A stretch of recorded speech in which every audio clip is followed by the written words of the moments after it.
for student papers, award for graduate student research. Then once you get into a graduate school program, hopefully you're into a big enough program that that program also has funding. So here we are, American Museum of Natural History, and the proposal that you are going to be writing is essentially what you would write as a first or second year graduate student proposing the type of research that you want to do for your dissertation. And it would fit in really well if you were to, for instance, go to the American Museum of Natural History's PhD program. They have a series of grants that they offer.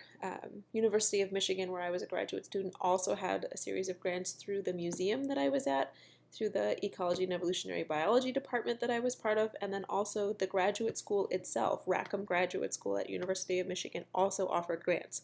I applied for grants from all three of those places and received grants from all three of those places. So this is an example of those types of grants, right?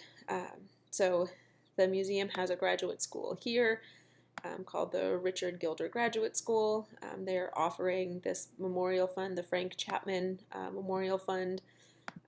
There's a committee of people who review these proposals. Joel Craycraft is the chairman, and then these are the people who are on that committee. They will review the proposals. And then they describe the different types of funding that is available. So a Chapman grant is for a modest or short-term award for research in ornithology, for advanced graduate students and sometimes postgrads. They're very small though, right? 1 to 3,000. They don't fund salaries and stipends. Good to know what is not funded. And that they also don't like to fund wildlife management or applied proposals. But here's a collection study grant. This would be important for our class to know about. Competitively, these are also for avian systematists, so people studying phylogenetics of birds, right? Has to be on specimens in ornithological collections. Look at the size of the grant, can't be more than 1,500. Here we have a couple of fellowships, the Chapman Fellowships, right? So there are more, actually, grants available through, this is just on the ornithology page, but American Museum has more grants than just this. But I wanted to give you an idea of the types of grants that are available to graduate students, and often only graduate students. Generally, these are to fund your pilot project, and that's kind of what you guys are proposing. Okay, keep moving here. So now I want to get into the idea of what is the process like, and actually before you look at this, I want to talk about the process a little bit more. So what you do is there's a request for proposals that goes out, tells you when the proposals applications are due, right? You remember that from all of these pages, it tells you when, right? The deadline is January 8th or November 3rd in 2015. These requests for proposals are funding things that are important to that society or foundation. For the government, they're funding gaps that they see in our research or our understanding. Needs that we have.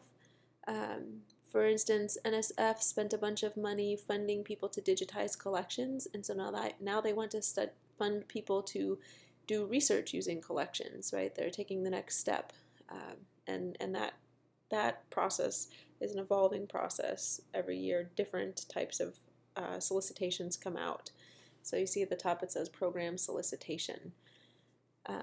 So that request for proposals goes out. It's very clear on what exactly they're looking for, and someone who's interested in applying reads through that, takes a lot of notes, calls the program officer, and you know, it's the same thing at any of these other institutions, right? You talk to the person in charge of the grants to make sure it's clear.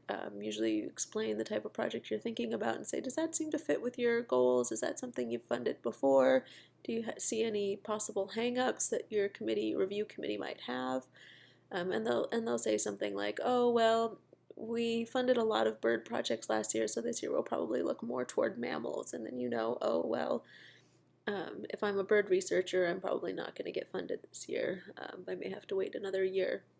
But these are things that the program director or the person in charge of the grant can tell you that won't necessarily be in the solicitation itself. Once the deadline has passed, that organization will take all of those proposals and farm them out to a panel of reviewers. So when we looked at this at the AMNH site, they have the committee here. These are the people who will be reviewing your proposal most likely. And you can ask, so I would ask the chairman, Joel Craycraft. So Joel, you would call him Dr. Craycraft. Are these the people reviewing the proposal, and what kinds of things do they particularly like to see, or what hangups do they generally have? For NSF, they solicit panelists from around the country that have areas of specialty in that align with that program solicitation. The timing here is really interesting. It can take often months for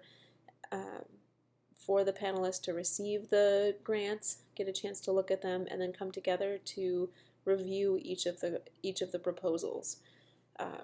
So usually the process takes at least 6 months from the time you submit it to the time you hear back on what is actually going to be funded. If you think about that, you spend several months preparing your application, you submit it, you wait 6 months to find out.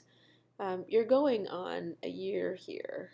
Usually we say it's about an annual cycle for applying for and then hearing back on funding. It takes about a year. And a lot of times you won't get funded the first time you apply. It'll take 2 to 3 times, especially at NSF and NIH. Often also even at places like IMLS, largely the governmental agencies. So now I want to show you quickly. This here is the funding rate for NSF, I believe. Yeah, for NSF, this is just for 2012 to 2013 fiscal year. This is the funding rate in this column here, right? Funding rate 21% in the Department of Biology in 2013, 25% in 2012. So about a quarter or less than a quarter of the proposals that are submitted are actually funded. And those are actually very high numbers. Usually we see things more like 13 to 15% are what get funded. So it may take a number of years to get funded. You may never get funded. So, applying for grants is not a sure thing. It's much less than a sure thing. I think we will wait to talk about formatting. There are strict formatting guidelines, but we'll talk about that another time. So when you come into class, I'm hoping we'll have time to do an activity where I'll have you guys look up at least one grant solicitation, one program solicitation, and go through it and see what these requirements are like to give you guys a little practice at this. So I will see you guys in class. Thanks.